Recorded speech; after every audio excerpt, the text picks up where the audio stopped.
Have you ever felt like you are living someone else's life? Maybe you follow a map that was drawn for you by chance, habit, or expectation, and you wake up wondering how you ended up here. What if you could stop following that map and draw your own?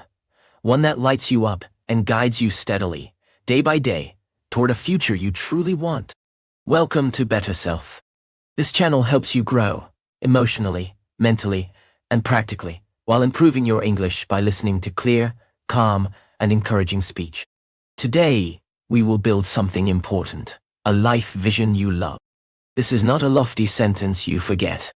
It is a living picture that helps you choose your next steps, form habits, and say no to distractions. Over the next chapters, we will move from understanding why a vision matters to imagining a detailed future, then to designing habits, handling fear, and bringing the vision into daily life. You will hear stories, simple exercises, and practical tips. Listen, reflect, and take small steps. This script is for both your progress and your English practice. Chapter 1. Why a life vision matters. A life vision is a bright, steady light that helps you navigate when the road gets foggy. Imagine you are sailing on a large sea at night.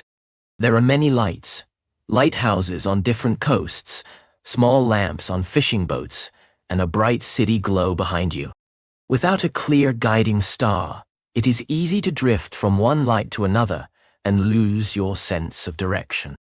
A life vision is like a fixed star, quiet, distant, and reliably guiding. It helps you navigate small daily choices that, over time, create your entire life. I want to share a simple story. There was a woman named Maya who worked long hours in a city office. She was good at her job, and others praised her. Yet she felt tired and empty. Her weekends were filled with chores and short pleasures, but no real growth. One evening, at a small gathering, she listened to an older friend describe living more simply to travel and write. The older friend's voice had calm certainty. She had a vision, a clear sense of how she wanted to live. Maya realized she had none of her own. At that moment, she felt two opposing pulls: continue the known path with safety, or make a change toward a future she could not fully imagine. This is a common moment. Without a vision, many people move through life, reacting to what happens to them. A vision gives you the power to be proactive. It allows you to pick where to put your energy. It does not promise an easy path. It will likely expose trade-offs and require hard choices. But it also brings coherence. When you have a vision, decisions become simpler. You can say yes when something moves you closer to your star, and you can say no when it pulls you away. A life vision also fuels persistence. Building anything meaningful, skills, relationships, creative work, takes time. When progress is slow, or when you face setbacks, a clear vision gives you a reason to keep going. Think of two people learning the same instrument. One imagines performing a song on stage in 5 years. The other imagines vague enjoyment. When both practice and hit plateaus, the person with a vivid emotional image of that stage is more likely to continue. That imagined future becomes an emotional anchor. It reminds you why practice matters. Another practical reason a life vision matters is alignment. Life has many domains: work, health, relationships, creativity, finance, and so on. When your vision is clear, you can make sure these domains support each other. For example, if your vision includes deep relationships and creative work, you might choose a job with flexible hours rather than the highest possible salary. This alignment reduces friction and regret. It keeps your time and energy from being scattered. Finally, a life vision is a learning tool. It is not a fixed prophecy, it is a hypothesis. You imagine a future, test steps toward it, learn, and adjust. When you treat your vision like an experiment, each setback is data, not failure. This mindset makes the process gentle and curious instead of harsh. In the next chapter, we will look at how to find the essential elements of your vision, your values and priorities. But before that, take a moment now to imagine one clear image of a life that makes you smile. It can be small, a morning routine, a place you live, someone you love being proud of you. Hold that image for a minute and notice how your body feels. This simple feeling is a signal. The stronger the feeling, the more your vision will sustain you when things get hard. Chapter 2. Clearing the Noise, Values and Priorities. A life vision grows from a clear ground. If your ground is cluttered with other people's expectations, social noise, and short-term impulses, the vision will be fuzzy. The first practical step is to clear the noise and identify what truly matters. These core values are like the roots of a tree. They anchor you and feed your decisions. When you know your roots, you can grow tall in windy weather. Begin with a story about a man named Carlos. He reached a high position in his company at 35. Friends congratulated him, and success looked like a bright badge. Yet he felt strange emptiness. At parties, he listened to others bragging about promotions and bonuses and thought he should feel satisfied. He didn't. One quiet weekend, he remembered a childhood memory, fishing at a small lake with his grandfather, talking about life, seasons, and simplicity. In that memory, he felt peace. That memory hinted at a core value: simplicity and presence in relationships. But the moment he recognized this, he faced a problem. The company's path required longer hours and more travel, directly opposing his emerging value. This is the clash between external expectations and internal values. If you follow a path that violates your values, you will feel a silent, growing discomfort. Identifying core values helps you notice these clashes early and make choices that feel right. How do you identify values? Start with reflective questions. Ask, what moment in my life felt most alive? What activity left me energized and fulfilled afterward? Who are the people I most admire, and why? What would I want said about me at the end of life? List answers in simple words: curiosity, freedom, connection, learning, security, creativity, honesty, service, health. Keep the list short. 3 to 5 core values is ideal. Too many values dilute decision-making. A helpful exercise is to revisit your day. For 3 days, write down moments that made you feel alive and moments that drained you. Then, search for patterns. Which activities align with your sense of meaning? Which ones are energy drains? This pattern finding is a gentle way to discover priorities without pressure. Once you have named your values, test them against your daily life.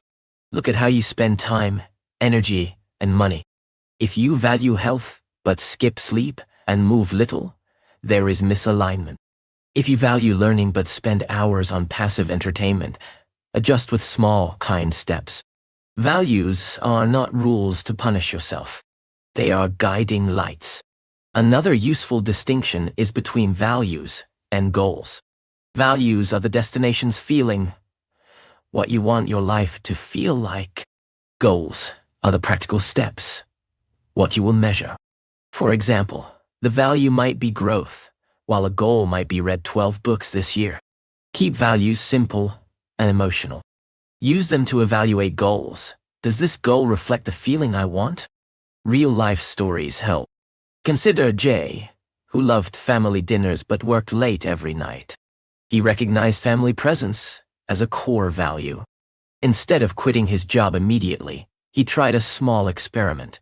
3 evenings a week, he left work by 6:00 and kept phones away for dinner. The evenings were clumsy at first, but he felt more grounded and soon negotiated flexible hours.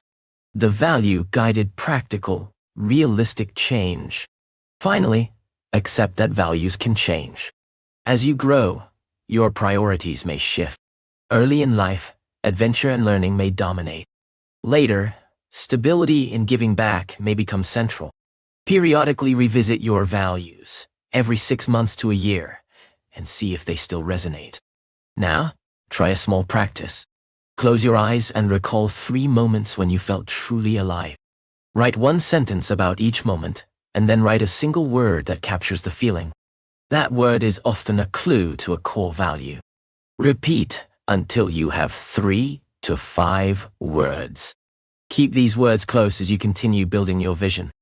In the next chapter, we will use these values to begin imagining a future in practical, sensory detail.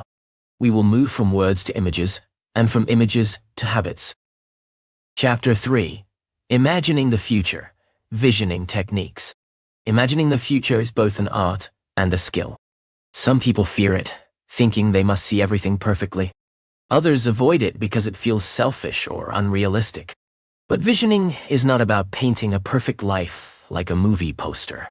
It is about creating a clear, flexible direction that inspires action.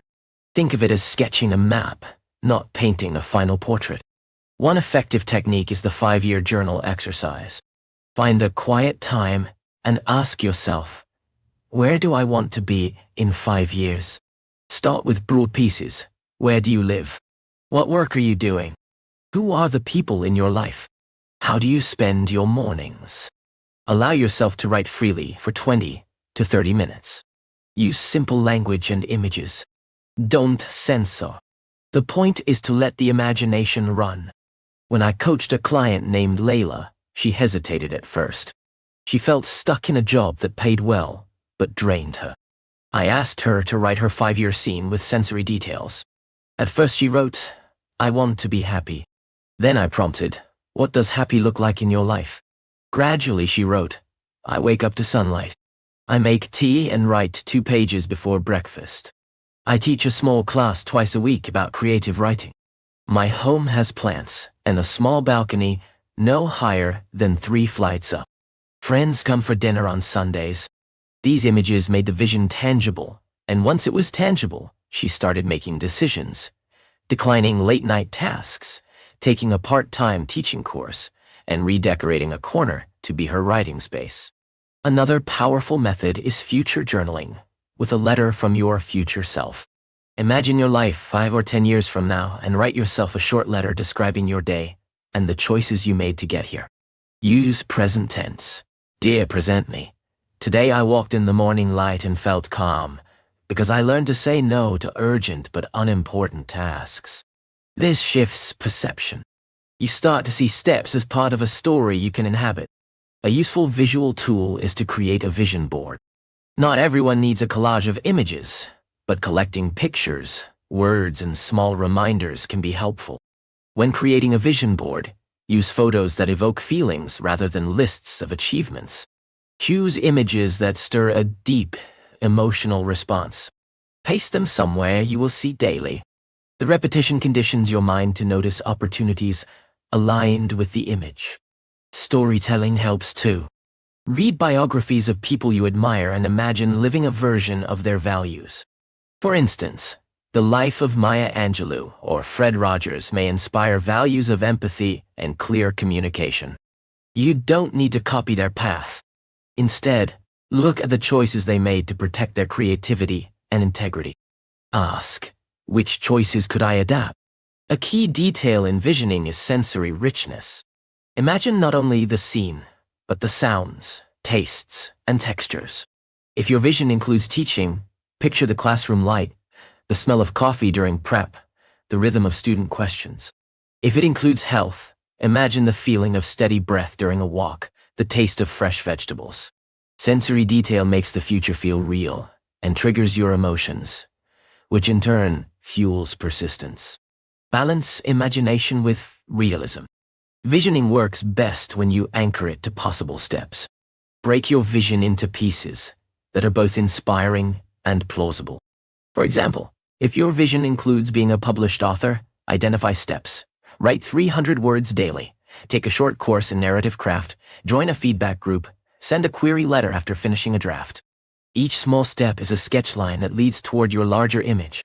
Beware of 2 traps: perfectionism and rigid planning. Perfectionism makes you wait until you feel perfectly ready. Rigid planning makes your vision brittle. Instead, adopt an experimental mindset. Try a small step, learn, and iterate. Vision is a living map, not a fixed contract. One simple practice to try now is the 10-minute future scan. Close your eyes and imagine a typical day 5 years from now. Start from waking and move through the day with sensory details.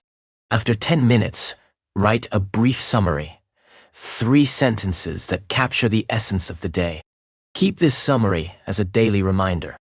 In the next chapter, we will make the vision more tangible by turning images into specific life elements, routine, place, relationships, and work, and learn how to measure progress without losing the feeling of the vision. Chapter 4. Making it sensory. Paint a vivid picture. A vivid vision is memorable. When you can smell a morning, hear the laughter in a room, or feel the texture of a favorite sweater, the vision becomes a magnet. Sensory detail is what moves a plan from a mental checklist to an emotional anchor. This chapter shows how to make your vision vivid, and how that vividness helps you choose next steps that are aligned and enjoyable. Consider the difference between 2 visions. The first is abstract. I want to be healthy. The second is vivid. I wake up at 6:30, sunlight through linen curtains, cup of warm ginger tea in my hands, 10 minutes of gentle stretching, then a brisk walk around the park with birds singing. The second image engages more of your mind. You can almost feel the warm tea and hear the birds. That feeling is powerful motivation. Let's look at a story. There is a teacher named Nico who loved the idea of calm mornings, but never managed them. I asked him to describe his perfect morning as if he were already living it.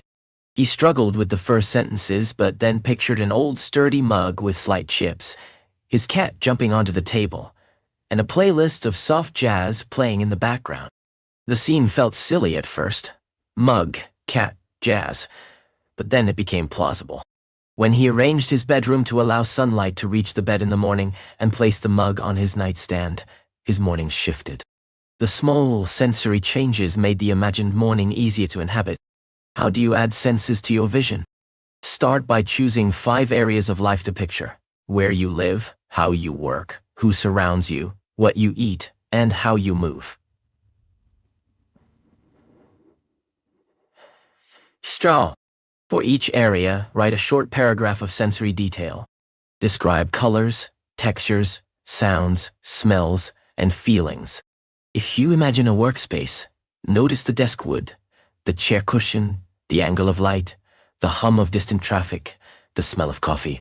If you imagine relationships, sense the tone of voice, the warmth of touch, the laughter rhythm. Make your visions small and repeatable. Often, big visions feel distant because they focus on final achievements. Break them into daily or weekly scenes. Imagine a weekly ritual that supports your vision. Sunday dinners, morning pages, a monthly hike. These rituals become anchors. Imagine them with senses. The ritual of Sunday dinner might include the smell of roasted vegetables, the clinking of plates, and the sound of friends sharing stories. Analogies help. Think of your vision like a garden. A seed requires soil, water, and light. The sensory details are the sunlight and water that attract you to tend the garden. If you only know the seed's name, success, you may not visit the garden. But if you imagine the garden with bright flowers and a cool breeze, you are more likely to return. Another method is to use storyteller's tools. Write a short scene of your life in present tense, with dialogue and clear sensory images. Keep it brief. 1 page. Read it aloud. If it moves you, it will also move your brain to notice opportunities. Be wary of idealizing. Sensory detail should be true to how you want to feel, not a fantasy that relies on external validation. Focus on inner states: calm, curiosity, presence. Then add external details that support those feelings. For instance, if you want peace, a small peaceful detail, an organized desk, a plant, a slow breakfast, can be enough. You do not need to imagine a mansion to feel peace. A practical exercise now is to create 3 short scenes that represent parts of your ideal life: a morning scene, a work scene, and a social scene. Make each scene 50 to 100 words and include at least 3 sensory details. Keep these scenes visible: phone wallpaper, a note on your mirror, or a paper on your desk. Seeing the scenes daily warms your motivation and guides your small decisions. As we go to the next chapter, you will learn how to convert these vivid scenes into measurable long-term goals, so your vision becomes not only felt, but built. Chapter 5. Setting long-term goals aligned with vision. Clear vision should lead to clear goals. Goals translate the emotional direction of your vision into measurable steps you can track.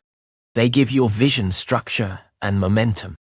Think of goals as the scaffolding around a building you are creating. The vision is the design. Goals are the beams that help it stand. To set useful long-term goals, begin with the vision scenes you painted. For each scene, ask, what does this scene require? If your morning scene includes writing every day, the goal might be to finish a 50,000-word draft in a year. If your social scene includes meaningful friendships, a goal could be to host a dinner once a month. Keep goals specific and measurable, but kind and realistic.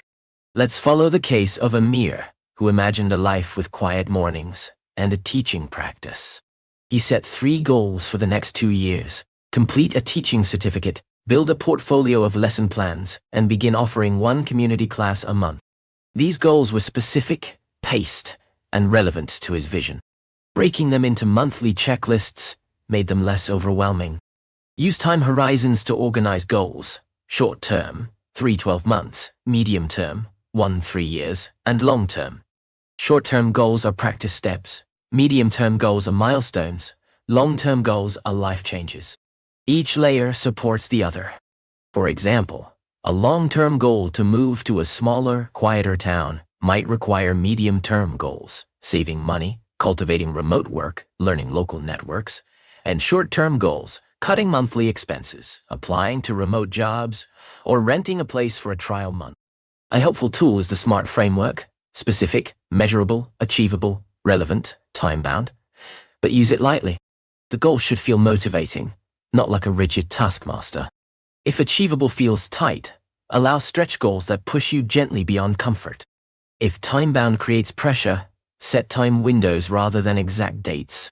Balance is key. Many people over-prioritize career goals and under-prioritize health or relationships. Use your values to weigh goals. If connection is a core value, ensure at least 1 major goal supports it each year. This keeps life balanced and reduces later regret. Prioritize ruthlessly. You cannot do everything at once. Choose 2 to 4 major goals at a time and commit to them. The rest can be someday goals. This focus increases the probability of progress. Break each goal into monthly and weekly actions. For example, a year-long goal to write a book becomes: Month 1. Outline 10 chapters and write the first 2 chapters. Monthly goal: write 8,000 words. Weekly: write 2,000 words in 4 sessions. Treat weekly actions as non-negotiable appointments with future you. Measure progress with gentle markers. If goals are too strict, you will burn out. Use progress points rather than perfection. Did you write this week? Did you set aside protected time? Did you reach out to 1 potential collaborator? Celebrate the progress, not only the finish line. Include financial planning. Many vision goals require resources: time, money, or both. Make a practical plan. Create a simple budget that supports your major goals. Save a small emergency fund. Allocate a portion of income toward goal-related costs, and track spending to avoid small leaks that drain resources. Real-life example: Hannah wanted to run a small cafe. She set a 2-year plan: save 6 months of living expenses, study business basics online for 3 months, and test the concept with a weekend pop-up. The pop-up taught her about customer flow, menu pricing, and logistics. The test reduced risk and informed her next steps. A critical but often hidden goal is building resilience. Long-term projects require emotional and mental stamina. Include goals for rest, recovery, and learning. Reading books on your field, taking a course in stress management, and building supportive routines. Finally, Review goals regularly. Every month, ask, is this goal still aligned with my values? Does it still feel motivating? Adjust if needed. Goals should be alive, flexible, and in service of your vision. Before we move on to systems and habits, take a moment to list your 2 most important long-term goals, and then write 1 small weekly action that moves each goal forward. Small actions compound into major change. Chapter 6. Designing Systems and Habits to Support Vision. Goals are targets. Systems are the way you reach them. A goal might be the destination, but systems are the daily route. A helpful image is to think of goals as seasons and systems as weather. Seasons set direction. Weather shapes daily life. Systems help you show up consistently, even when motivation fades. James Clear, a writer on habits, often says, "You do not rise to the level of your goals. You fall to the level of your systems." This means that a well-designed daily routine makes success more likely. The aim is to create small, repeatable behaviors that align with your vision. Start by choosing keystone habits, behaviors that positively influence many other parts of life. For instance, regular sleep, a morning routine, daily movement, or weekly planning can improve focus, mood, and energy, which in turn supports work and relationships. When I worked with Elena, a busy nurse, she introduced a 10-minute evening planning habit. This short practice reduced morning stress and improved her ability to focus at work. The one tiny habit had cascading benefits. Design habits with simplicity and friction in mind. Make good habits easy and bad habits difficult. If you want to write every morning, prepare a writing space the night before. Open the laptop, place your notebook and pen nearby, and set a short alarm. Reduce friction by making the first step tiny. Write 1 sentence. Tiny steps lower resistance and build momentum. Use cue routine reward loops. The cue triggers the habit. The routine is the behavior. The reward reinforces it. For example, place your running shoes by the bed. Cue. Jog for 15 minutes. Routine. Enjoy a warm shower and a favorite breakfast. Reward. Over time, the cue will bring the routine naturally. Celebrate small wins to strengthen the reward circuit. Track progress visually. A simple habit tracker, an app or calendar where you mark each day you complete a habit, creates satisfying visual momentum. The famous Jerry Seinfeld method of marking excess on a calendar is effective. The chain of excess becomes a small trophy you do not want to break. This visual cue also shifts your identity. You become someone who keeps streaks, who shows up. Create systems for failure. No one performs perfectly. Instead of being derailed by missed days, design a recovery plan. If you miss a workout, schedule the next one immediately and mark what you learned. Was the timing wrong? Did energy dip because of food? Build feedback loops into your systems to adapt. Combine routines with context. Use time and place to anchor habits. For instance, if you want focused work, create a work-only corner and keep it tidy. When your brain sees that space, it shifts into work mode. Similarly, use if-then plans to handle obstacles. If I am interrupted during work, then I will write a 1-sentence progress note and set a 5-minute quiet timer.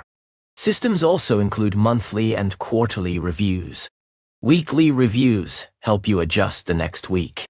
Monthly reviews let you assess whether habits are moving you toward your long-term goals. Ask, which habits helped most? Which drained energy? Which ones can be simplified or removed? This review keeps your systems aligned and prevents habit bloat. Technology can help and hinder. Use tools that reduce friction, timer apps, calendar blocks, shared documents, but beware of tool clutter. A simple set of tools you use consistently is better than many that you abandon. Build social systems too. When possible, align habits with others. Join a writing group, run with a friend, or schedule regular check-ins with an accountability partner. Social systems increase follow-through because you are not only accountable to yourself. A common problem is trying to change too many things at once. The human brain can only manage so much. Start with one keystone habit and practice until it becomes automatic. When that habit is stable, pick another. Small intentional changes compound over months and years. Now, pick one keystone habit that will most directly help your two main long-term goals. Write down the cue, the routine, and the reward. Make it small, design a simple tracking method, and schedule weekly review to see how it feels in practice. In the next chapter, we will face the emotional barriers, fear, doubt, and resistance. We will learn how to work with them so your systems can operate without being undermined by internal obstacles. Chapter 7: Overcoming Fear and Resistance. Building a life vision exposes you to fear. Fear of failure, fear of judgment, fear of making the wrong choice.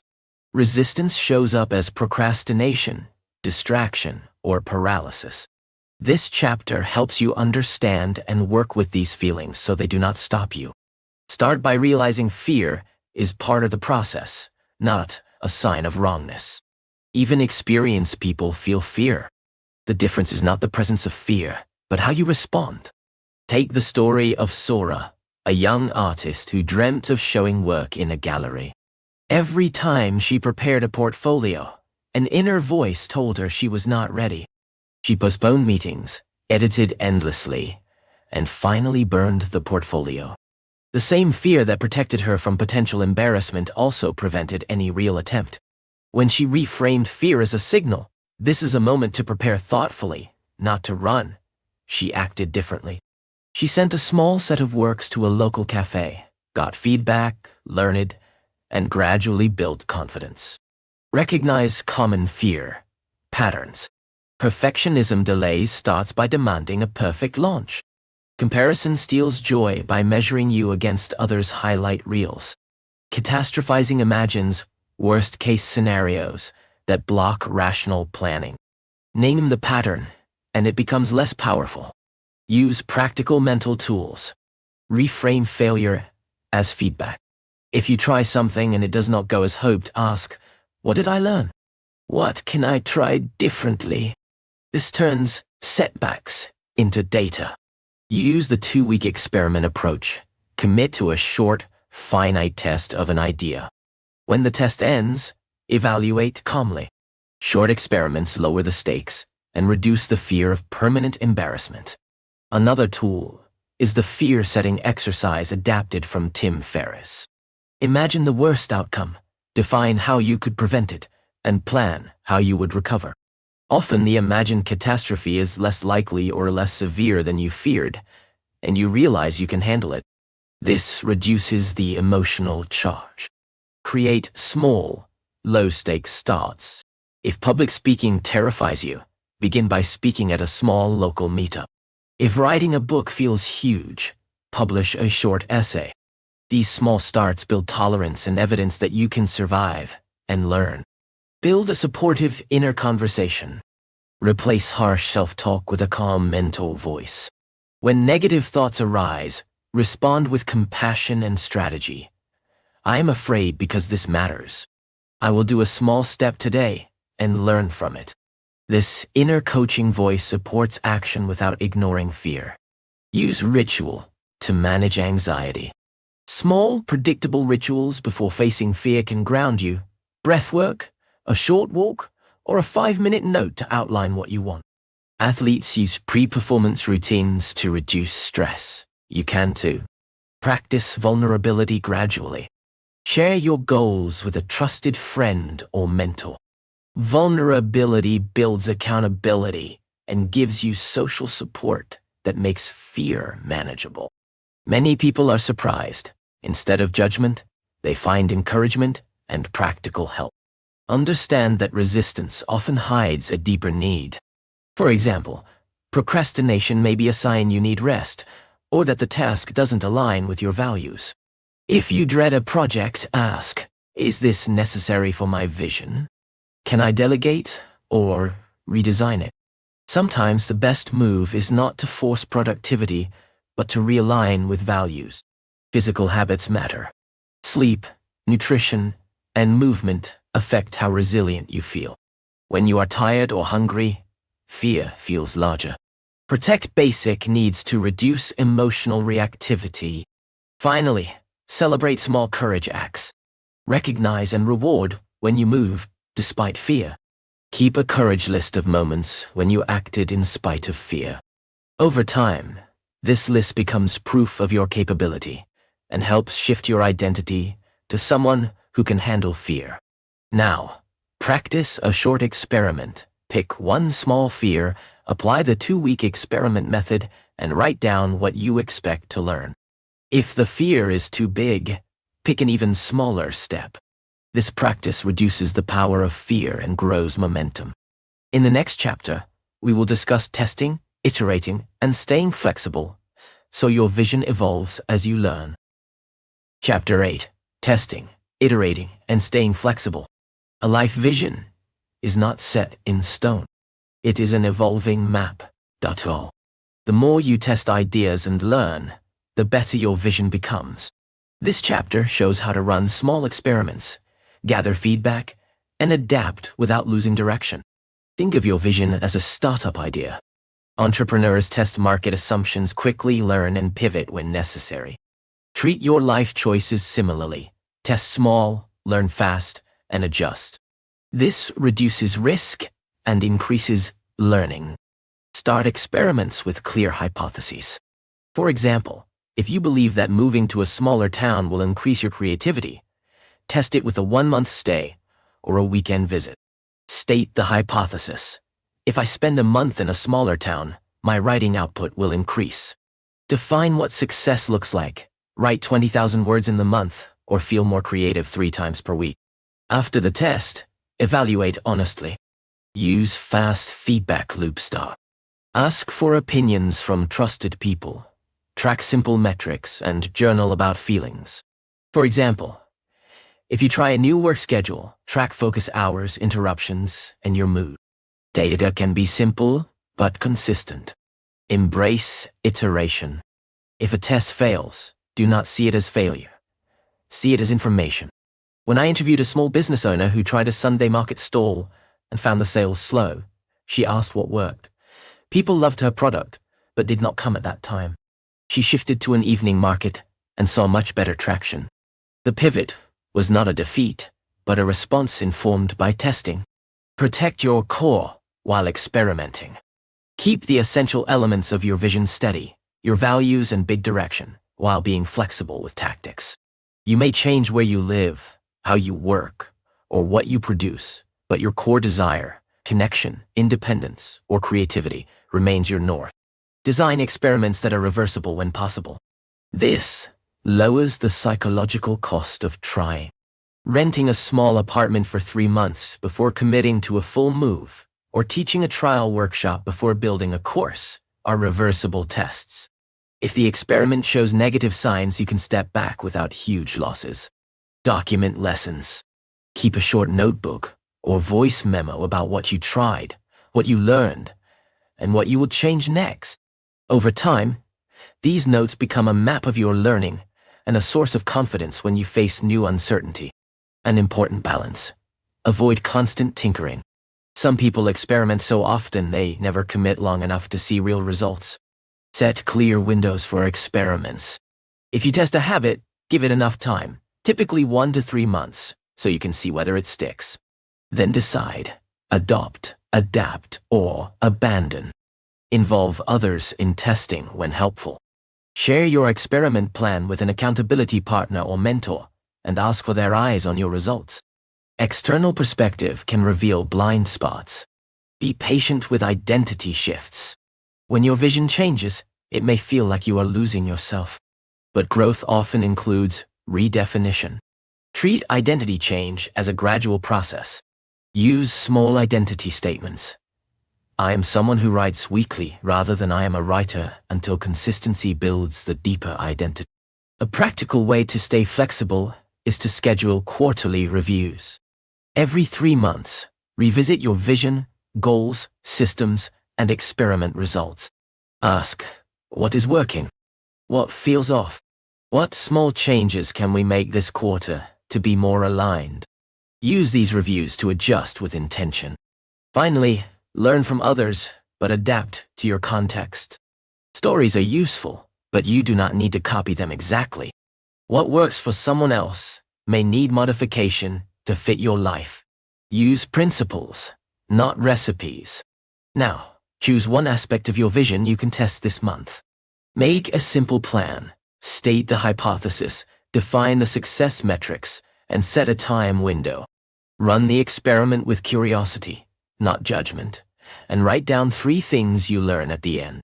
In the next chapter, we will look at building a supportive environment and relationships that help your vision thrive. Chapter 9. Building a supportive environment and relationships. No one builds a meaningful life entirely alone. The people and places around you shape your choices and energy. Creating an environment that supports your vision means arranging your physical space, your social circle, and your digital life to help rather than distract. Start with physical space. Small changes in your environment support consistent behavior. If you want focused work, organize a simple desk space with good light, a comfortable chair, and minimal clutter. If you want healthier eating, put fruit on the counter and move snacks out of sight. The easier the desired action, the more likely you will do it. Make the actions you want to repeat visible, and the actions you want to avoid less accessible. Consider the power of symbolic objects. A plant on your desk, a stack of your favorite books, or a small framed photo of someone who inspires you becomes a quiet reminder of your values. When you see them, your brain gently realigns with what matters. Social environment matters deeply. Surround yourself with people who uplift, challenge, and model what you want. This does not mean cutting off those you love, but being mindful of where you invest time. If you aspire to be more creative, spend time with creators who work steadily and share openly. Their habits and language will influence you. Stories show this clearly. I once met a young entrepreneur, Anna, who moved to a co-living space with other founders. The daily rhythm, early mornings, shared meals, frequent brainstorming, was contagious. She wrote more, iterated faster, and gained friends who became collaborators. A supportive social environment accelerated her progress. Seek mentors and peers. Mentors provide perspective and guardrails, while peers offer camaraderie and accountability. Join local groups, online communities, or professional associations that align with your goals. When you share small wins and struggles with peers, you normalize the hard parts and celebrate progress together. Design boundaries. A supportive environment also means protecting yourself from draining influences. This could be digital boundaries, like turning off social media during work hours, or relational boundaries, like limiting time with chronically negative people. Boundaries are not rejection, they are preservation, actions to keep your energy ready for what matters. Digital space needs attention.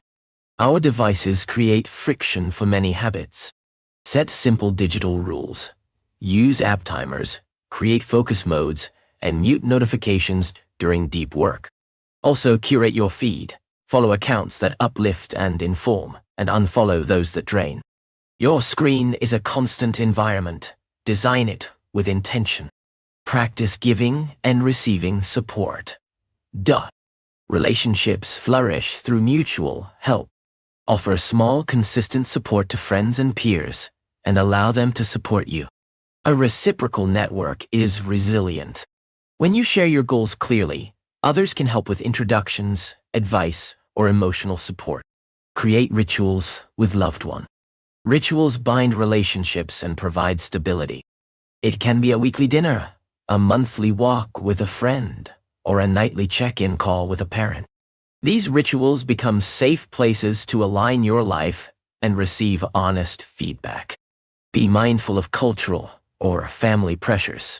If your vision clashes with family expectations, seek gentle ways to express and negotiate.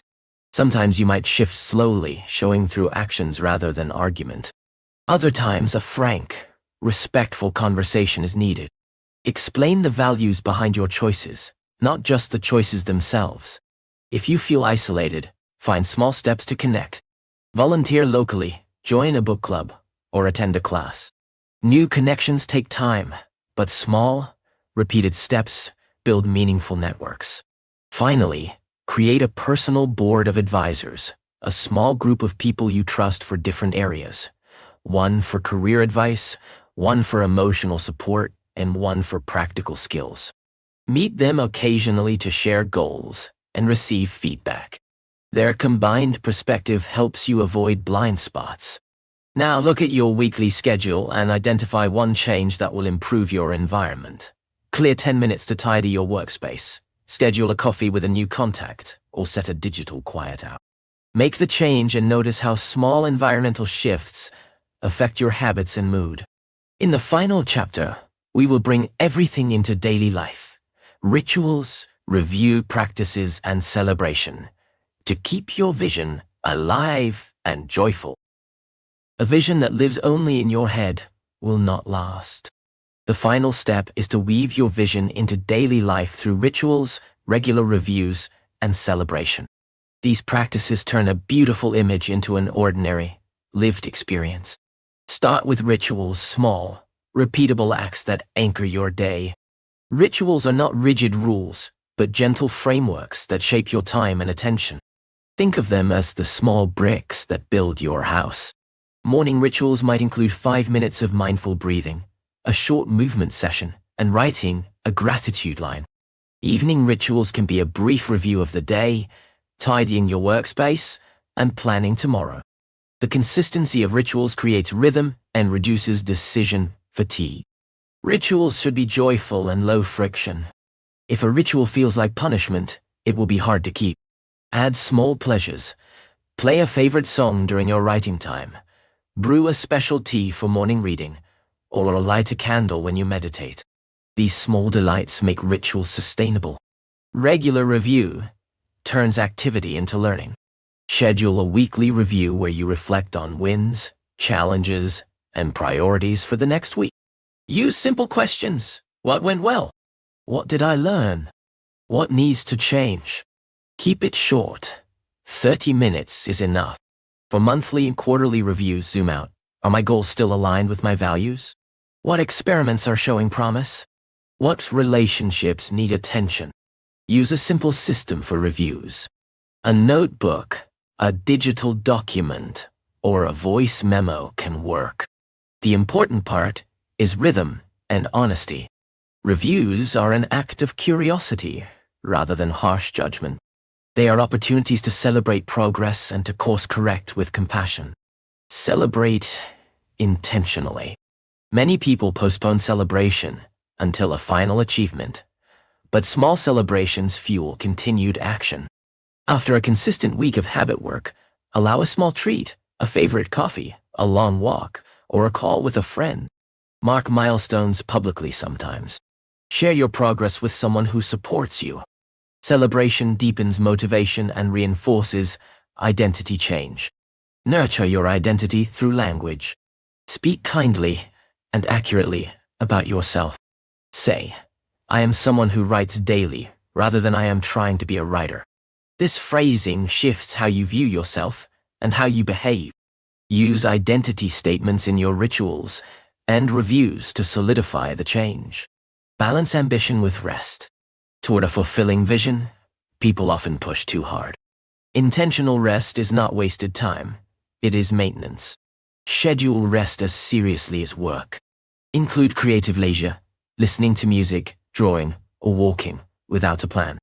These activities replenish your creative energy and make work sustainable. Guard against comparison. In our connected world, it is easy to measure your progress against others' highlight reels.